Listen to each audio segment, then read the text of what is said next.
cadw yn awyddus ymgynghori efo cymunedau'n lleol I gastell Conwy, Caernarfon, Harlech a Biwmaris sydd yn safle Treftadaeth y Byd. Gofynnon nhw I ni fel pobl ifanc I fynd allan I sgwrsio efo pobl lleol, busnesau a twristiaid I weld be oedd I barn nhw am safle Treftadaeth y Byd a be oedd yn ei olygu iddyn nhw.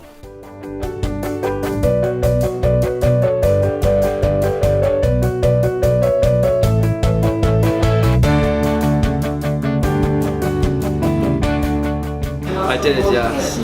Yes, as well as the town is. Na, gwandwn I ddim. Oh, yes. O.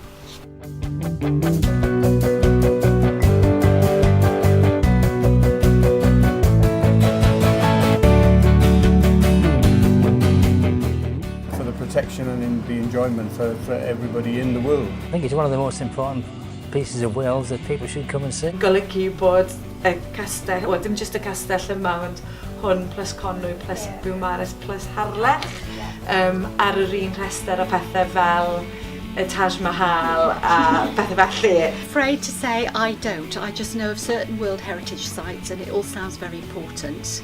It's to be left as is and not to be doctored, butchered or changed in any way, shape or form, which I'm all for. Well, something of value and something that should be kept for forever. No.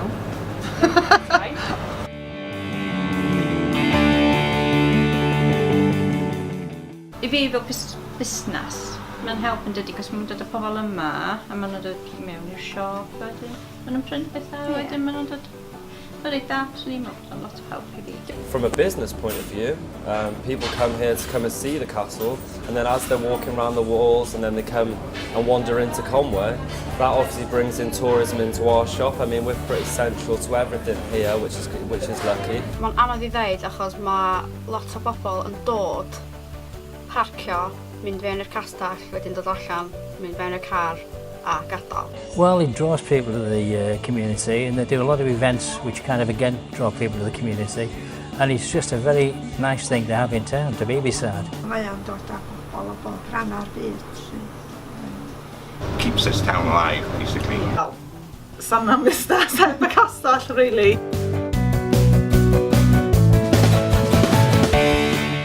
Interactive activities, really. I'm sure there's things like jousting and that sort of thing already. Just work more with the business community instead of standing alone. More reenactments would be brilliant if they could put a few more of them on. Yeah. Because they do then get the town involved. And keep it cleaner. Maybe more event nights and things, like, you know, for the likes of the young ones as well to go. I know they have the film nights and things, but maybe more so of things like that, or bands and... Dwi'n meddwl bod o'n neud job reit da chwarae yndi. Mae o'n dod â lot o bobl twristiaeth I fewn yndi. Trafod mwy gyda ni falle.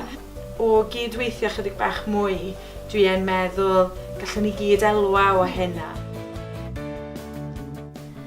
Un o'r pethau sydd i'r amlwg allan o'r ymgynghoriad ydy fod angen codi ymwybyddiaeth am be'n union ydy'r teitl Safle Treftadaeth y Byd. Ia, wbeth arall nath ni sylweddoli oedd bod na falchder mawr ymysg pobl leol a busnesau yn yr ardaloedd yma a bod y rhan fwyaf o'r twristiaid yn yr ymgynghoriad wedi dod i'r ardal oherwydd y castell.